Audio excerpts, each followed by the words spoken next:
Trump and the hostile media. Mr. Reagan. All right, ladies and gentlemen, there are a lot of other conservative YouTubers out there. There are some who are considerably more successful than I am. I hate them all because I am petty and silly and weird.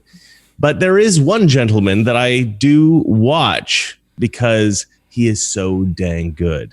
His name is Brooks Heatherly, and he has a show called No Bull. And he's on the show with me here today. Hello, Brooks. Hello. Thanks for having me on. Real excited to be here. I heard you say you hated me for being big. Here's the problem. I don't know who you are, so I can't even tell you if I like you or I don't like you. I just ended up here. My agent gave me this bit, and I'm here. So I heard this was going to be good press for me. That's right. Yeah. No, kidding, of course. I love Mr. Reagan, longtime watcher of the show.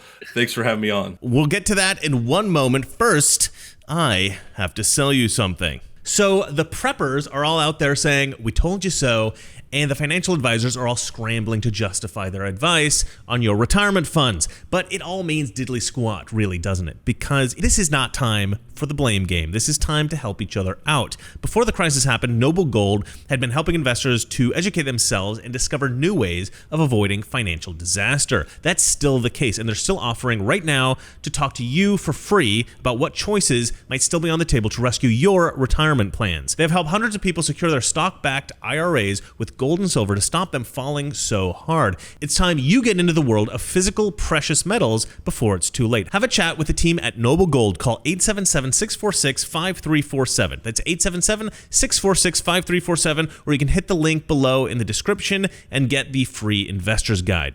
So now we've established we hate each other. Yeah, no, we've been pretty good friends for a while now. I think I reached out to you or you reached out to me maybe a few months back. We had a few talks and we did that stream later last year. Good stuff. Fighting the good fight, keeping those videos coming out. That's right. As much as I hate everybody who's more successful than me, I mean, I do really think that we need to, push the culture as much as we can. And so we need to promote each other and show a little bit of respect to everybody. Occasionally I'll put a video out and somebody will write in my comments, dude, Steven Crowder already did this. Oh, yeah. Yeah, I hear that all the time. I'm always called late. They're like, dude, this story is like 3 or 4 days late. And I'm like, can you guys not wait a few days? Like, I'm trying to put together some quality content for you. Exactly. Yeah, we're not the news. Exactly. Right? We're a political analysis. So we go in and we analyze what other people have been saying. It takes time to commentate, to write a few things down, put the clips together. We like to polish this thing up for everybody. So what happened? So why did you choose the name No Bullshit? Because that's a little bit of a provocative title, but it kind of suggests that you are fed up in a way. Oh, yeah. Yeah, that's part of it. I picked the name. I started the channel back in 2016. It's actually been about 4 years since my first video.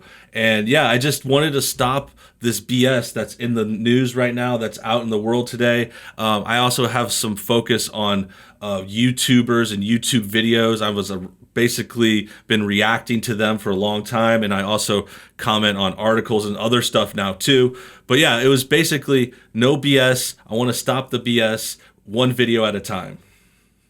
That's awesome. That's such a good idea. For those of you who don't know who No Bullshit is, here are a few clips. Today, more than ever, society and media appreciate hot men. Like us, for instance. And we wondered if that sexiness could be boiled down to a science. We got a show about testing which of these 4 straight guys is the most attractive, but it's hosted by the gayest, most flaming man I've seen since Cam from Modern Family. Couple that with the fact that the 4 try guys here look rather gay. There's not one regular guy at all here. Where's the good old country boy who goes skeet shooting every weekend? I bet not one of these try guys could catch a football, even if it was gently thrown at them.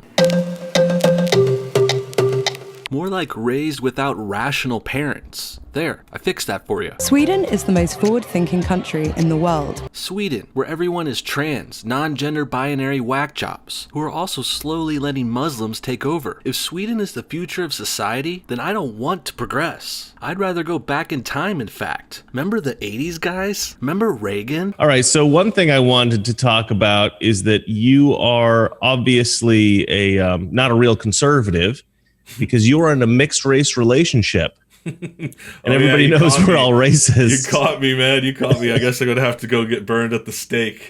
That's right. Your wife is Asian? Yeah, my Good wife Lord. is from Thailand. She's perfect. And if you say another word about her, I'm gonna come find you. I love it. I love it. Well, I'll tell you what. One thing that by the way, I found out that Valeria, we did some Ancestry.com, 0.3% Jewish. So we're going to have to break up, clearly. Yeah, that's tough, man. That's tough. Well, you know what's one thing that the reason I bring this stuff up is because, for a long time, obviously the line from the Democrats was that Republicans are racist. Republicans are racist. Republicans are racist. And they still try to promote this ridiculous idea. But you don't hear it quite as much, I think. And I think it might be something like Candace Owens. I think it's not as easy for Democrats to say this. Yeah, the term's dying down. It's losing its meaning. It's been overused. I think that's why a lot of people have moved on to the N-word. What I call the N-word, it's not the original N-word. We're talking about 1940s Germans. And, that's the new term. Yeah. That's the new go-to. But no, I don't know. I think you might just be lucky, too, because I still get called racist like every day on Twitter. So I'm kind of glad you brought up the issue and the whole wife thing. I've tried to do things like that. Like I've said, it's things like, I have an Asian wife. I lived in LA for 10 years. I've worked with all these Jewish people. My college roommate for 4 years was Jewish. I know like all these other people. I've dated every single whichever. I have no qualms with any races, but for some reason, because I made a joke about the wrong ethnicity 3 years ago, I'm a racist for life. Right. It's funny that there's these little ideas like, just because you have a black friend, that doesn't mean you're not racist. Yeah. And I always think like, well, kind of it does. They told me that yesterday. I swear, I was on a stream yesterday, and someone said that exactly to me because I said some of the things I just went over. I was like, oh, yeah, I've had this roommate, I've had this wife, and they're like, oh, yeah, I have a black friend. That means I'm innocent. It's just like, no, like you just said, like if you have a black friend and you're still a racist, I mean, you're definitely not that bad of a racist. You're a terrible racist. You're like the worst racist ever. Yeah. And I actually take that further because a lot of times when it comes after me, it's like they'll make these assumptions or implications like, oh, you don't claim to be racist. You haven't said anything overtly racist, but we think you're a secret racist. Yeah, that's I'm just like, thing, yeah. Well, okay, I'm a secret racist, but I mean, that's kind of like the least, like the worst racist ever. I mean, they're like the least person that you need to be worried about is like a secret one who never says it or mentions it. And publicly. also, it's not something you can defend against. How can you defend against that? Yeah. How can You're a secret racist. No, I'm not. That's it. That's your whole defense. Well, I actually did come up with a new defense, though. I'm glad you brought that up because it's really tough, though. But I've dealt with so many people. Believe me, dude, you don't want your channel to get bigger. You're gonna get crazy people coming after you all the time. But anyway, my new defense is like if they say you're a secret racist, well, I got to tell them. Well, I also secretly disavowed my racism 2 years ago. So, I mean, you didn't hear about that because it was a secret, but I had this whole intervention with my family. It was a big secret. Right. Yeah. So I'm not a racist anymore. I secretly apologized. Yeah. Well, that's very interesting, your perspective, because I just haven't heard the left talk about the so-called racism on the right quite as much lately. And like I said, Candace Owens, David Harris Jr., there's a lot of conservative black people now coming out that make it a lot more difficult for the left to say this. But obviously, there are a lot of race-baiting leftists out there still because you're experiencing this.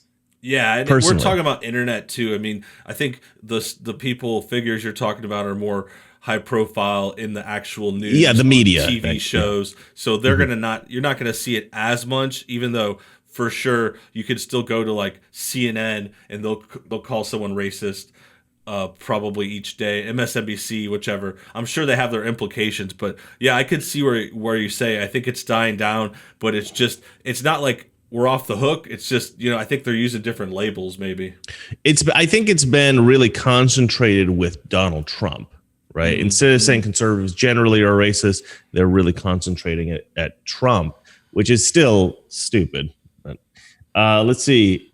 dog whistles. I haven't heard this one in a while either, but you remember for a long time there was this idea that maybe conservatives, maybe Donald Trump isn't overtly racist, but like you're saying, maybe we're secretly racist, and we are expressing this racism through dog whistles.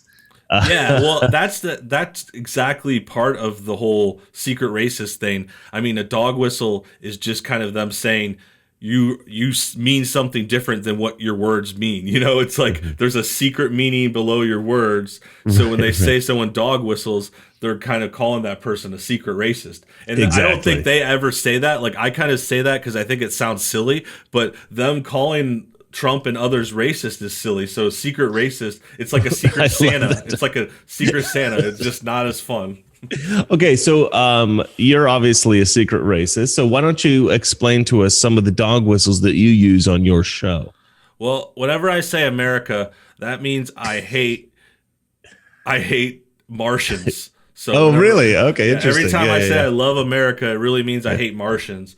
And then when we say illegal aliens, we're literally talking about actual outer space aliens. Yeah, it's a wordplay. I have a lot of secret meanings. You got to keep up. You got to go check out my Facebook page if you want to get all this inside information. That's right. Go down and scroll through. You'll find it. Yeah, it's like cryptography or something. Like you're trying to put this stuff together, like Indiana Jones, like coming up with clues, like finding the Ark or something. Decipher the mystery, guys. Yeah, there's a mystery. I got a lot of hidden meanings. But that's funny. What's funny about that too? Let me say, the other thing was I thought of was just whenever they call you a secret racist or Trump or whoever, it's funny because it kind of implies like you're smarter than they would give you credit for.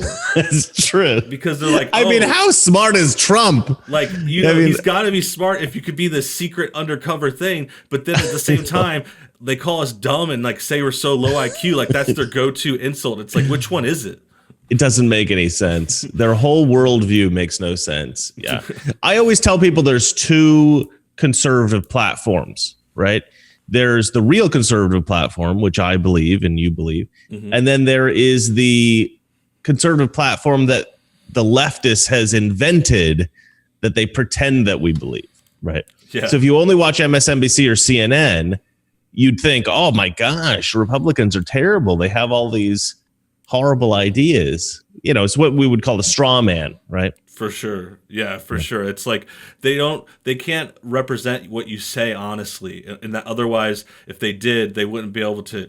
They try to just like exaggerate and beat it down. And I think that leads, I don't know if we were going to talk about this later, but that leads to a lot of this press conference confusion and stuff too, because they do that to Trump all the time. Like he says one thing and they just give it like the worst characterization ever. You're just like, no, like you went too far here. You just use the words he said.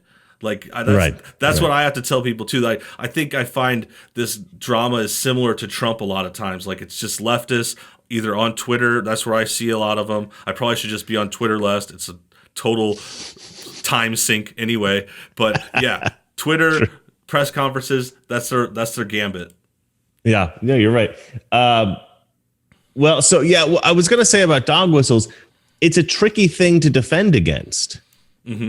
Because a lot of times they'll say, well, you use dog whistles.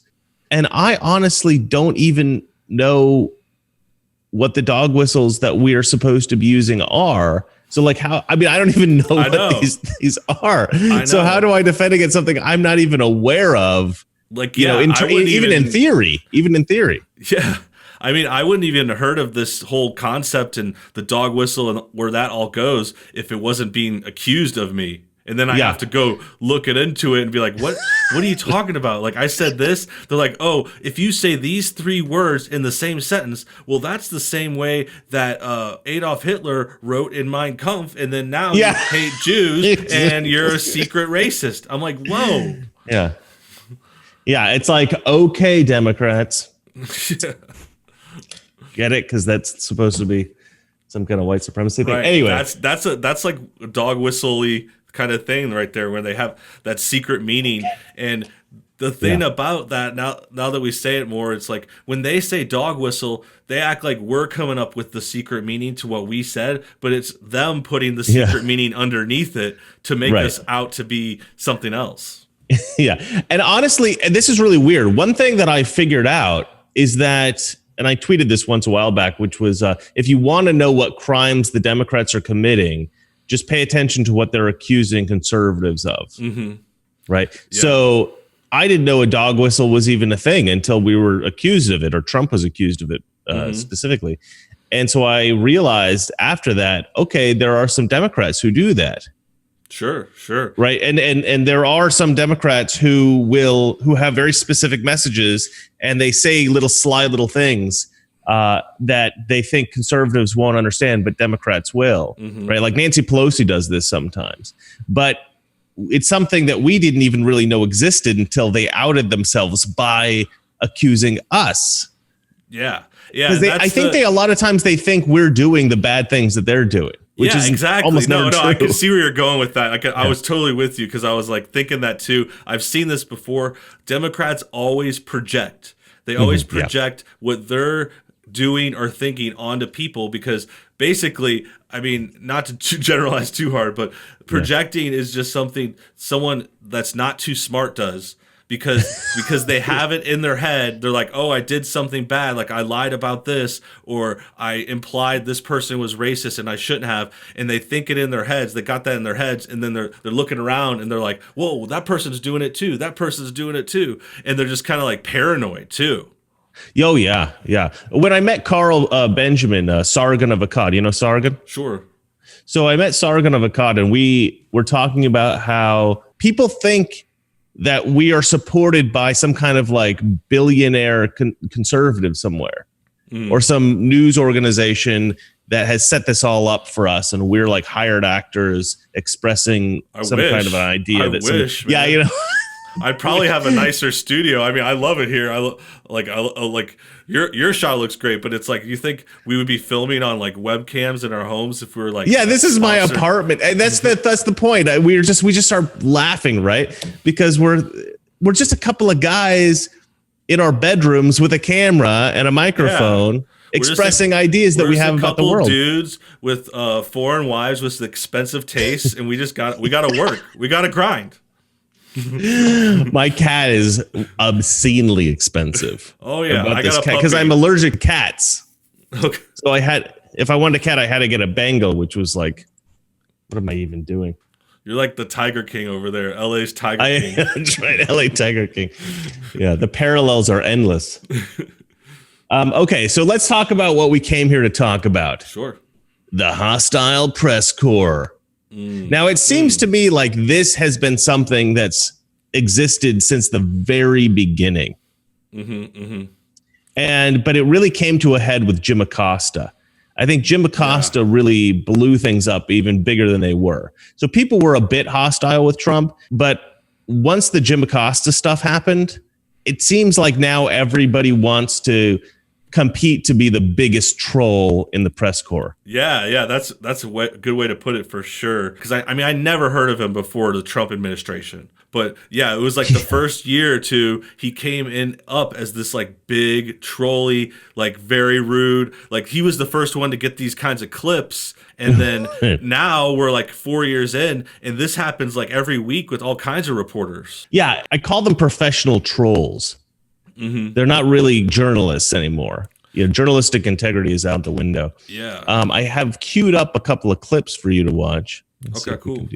What do you say the Americans were scared, though? I guess nearly 200 dead, 14,000 who are sick, millions, as you witnessed, who are scared right now. What do you say to Americans who are watching you right now who are scared? I say that you're a terrible reporter. That's what I say. I think it's a very nasty question, and I think it's a very bad signal that you're putting out to the American people. The American people are looking for answers, and they're looking for hope. And you're doing sensationalism, and the same with NBC and Comcast. I don't call it Comcast. I call it Concast. Let me just for whom you work. Let me just tell you something. That's really bad reporting. And you ought to get back to reporting instead of sensationalism. Let's see if it works. It might and it might not. I happen to feel good about it. But who knows? I've been right a lot. Listen up. Wait. Quiet. There's been a report out that 48 bomb threats have been made against Jewish centers all across the country in the last couple of weeks. There are people who are committing anti-Semitic acts or threatening to. You see, he said he was going to ask a very simple, easy question. And it's not. It's not a simple question, not a fair question. Okay, sit down. I understand the rest of your question. So here's the story, folks. Number one, I am the least anti-Semitic person that you've ever seen in your entire life. Number two, racism, the least racist person. In fact, we did very well relative to other people running as a Republican. Quiet. See, he lied about, he was going to get up and ask a very straight, simple question. So, it's welcome to the world of the media. How much longer should we stay here, folks? Wait, let's see. I want to find a friendly reporter. Okay, so the big question that I have to ask you is, why do you think that Donald Trump is so good at controlling this hostile media?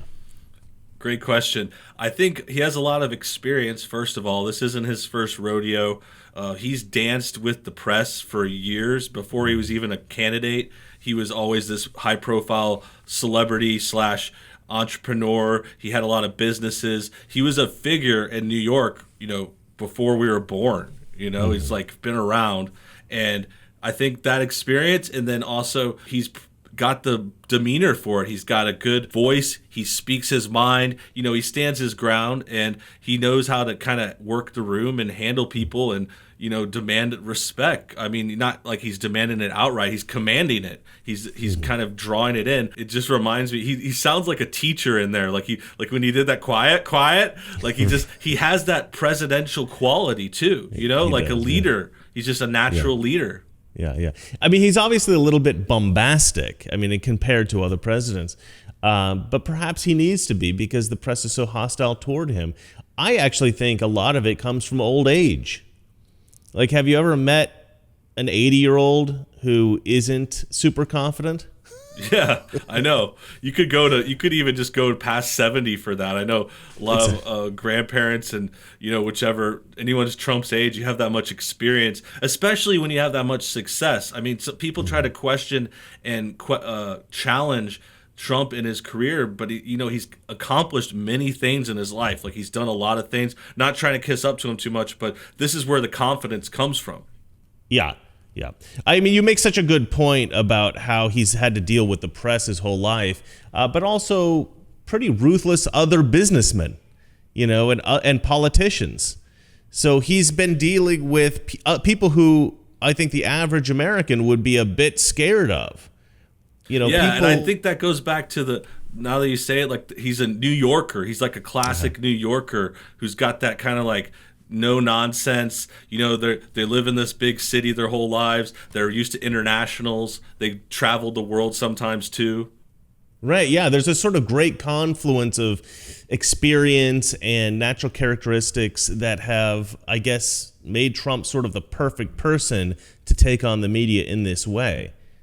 And I think it's a good thing, because, I think a less confident conservative president would sort of just be would be less well armed to deal with these guys. Oh, for sure. And I mean, think about the other leaders on the other side too. Like, we've got Biden running now. Obama was the previous president, and they would never be able to handle this kind of hostile press. No. I mean, they're just not built for it. They're totally different people, and they did well with their personalities, and they handled their situation. But it's like, Obama was, his ass was kissed for 8 years straight. It works for them because they're not dealing with a hostile press. They're dealing with a press that loves them. Totally different. Yeah, it's like a totally different movie or situation. Do you remember when Trump said that basically like the FBI was spying on him? Yeah. And the media was like, ha ha ha, Trump thinks the FBI is spying on him. What an idiot. Ha ha ha ha. Mm-hmm. And then it turned out to be true. The new guy tweeted accusation. This is one of my favorite things. Yeah. That Obama's FBI spied on his campaign with an embedded informant, and says if it's true, is bigger than Watergate. It's a lie upon a lie upon a lie.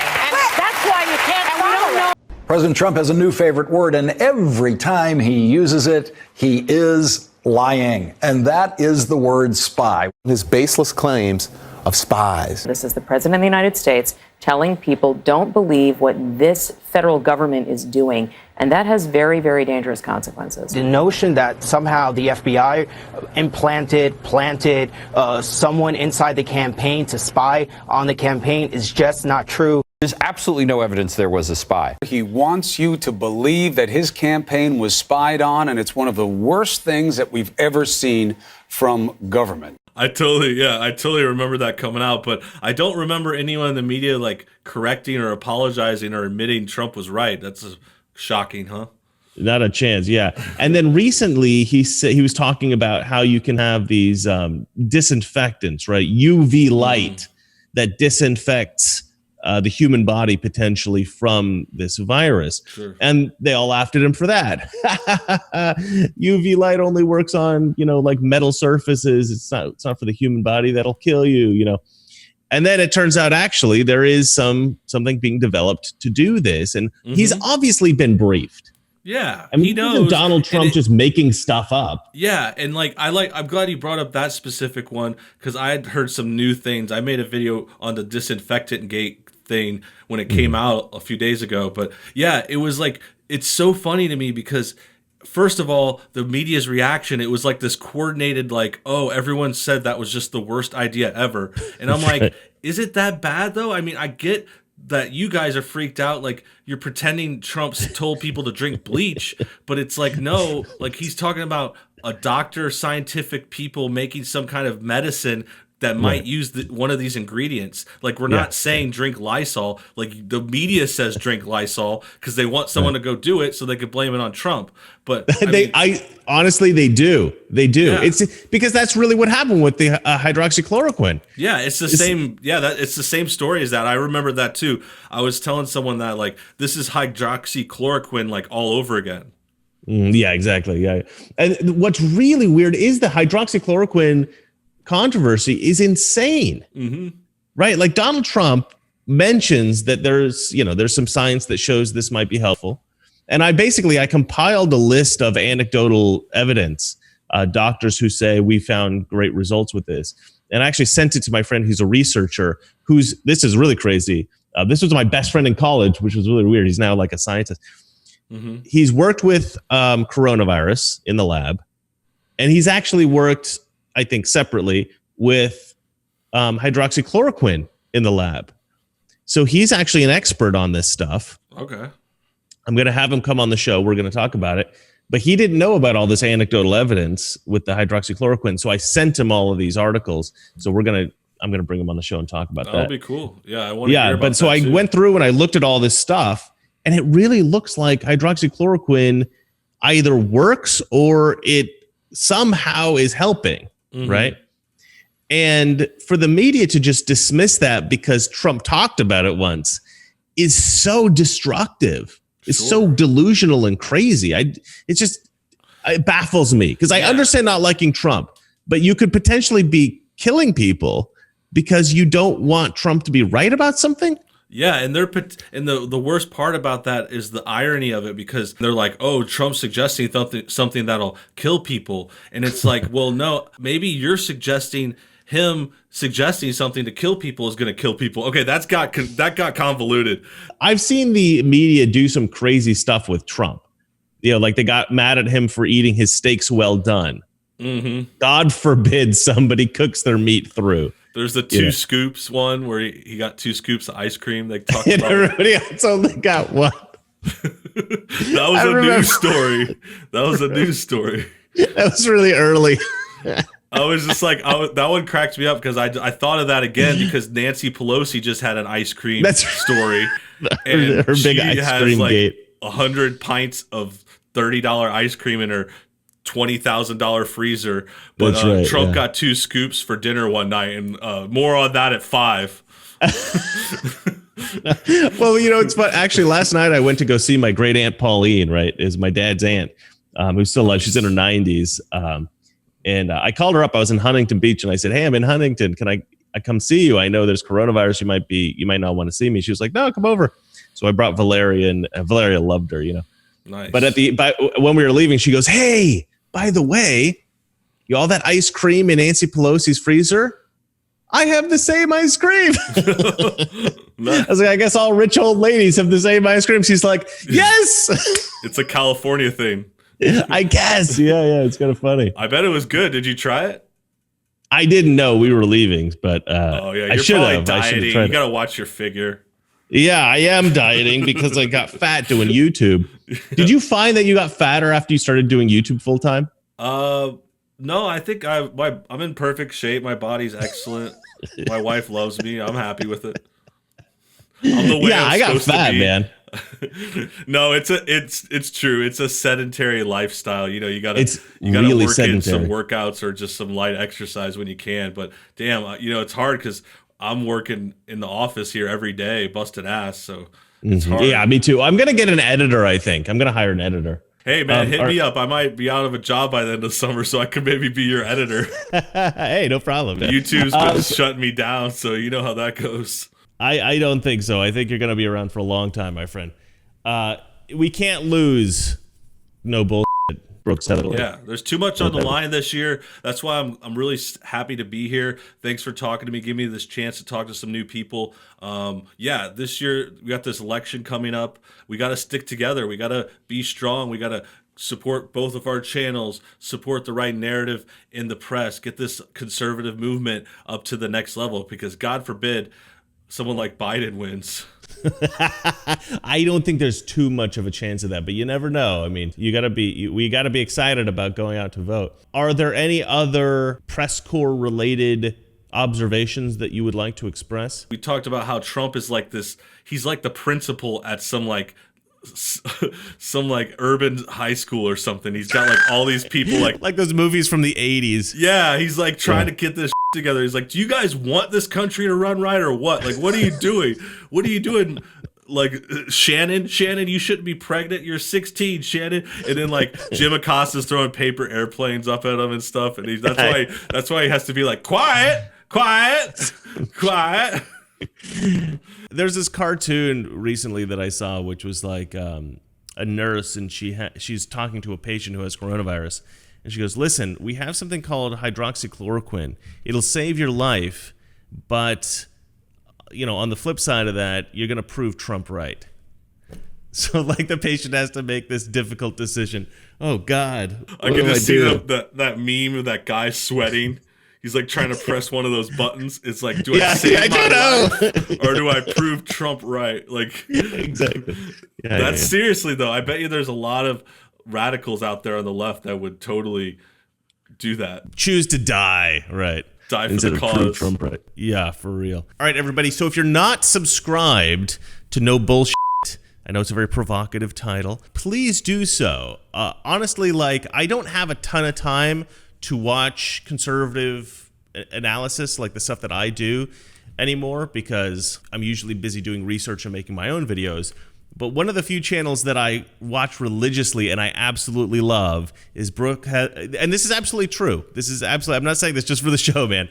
I watch your show, No Bullshit, as often as you put a video out, because your stuff is excellent. And I'm always irritated that you come up with better ideas than me. I try, man. I try. I've been going at it for a while. I appreciate that's a really, it makes me feel good, dude, because I try my best. I put out videos almost every day. I'm working on some new stuff too, so anyone that's interested, definitely check it out. And yeah, we're just going to keep grinding. We're talking about the news. We're talking about pop culture. One thing that you're able to do is this movie analysis stuff. Anytime I put up a movie analysis, people are like not interested.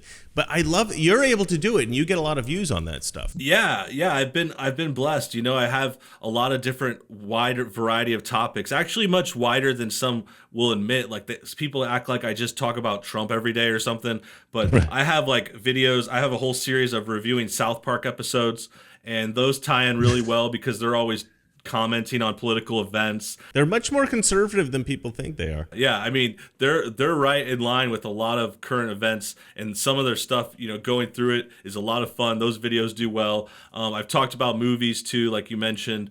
Sometimes I'll just reference something someone said, like we've got dumb actors running around like Brie Larson, Captain Marvel saga from last year. You love doing Brie Larson. Yeah, that's just an example, but she hasn't come up in a while. But, we talk about actors. They've got a lot of things to say about politics. Then we talk about movies, fun stuff, just whatever gets the views.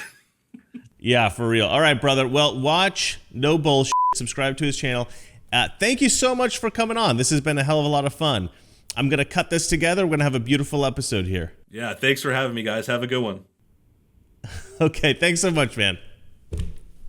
All right, we got it. Those who would trade our freedom for the soup kitchen of the welfare state have told us they have a utopian solution of peace without victory. They call their policy accommodation. This is the issue of this election. Whether we believe in our capacity for self-government or whether we abandon the American Revolution and confess that a little intellectual elite in a far distant capital can plan our lives for us better than we can plan them ourselves.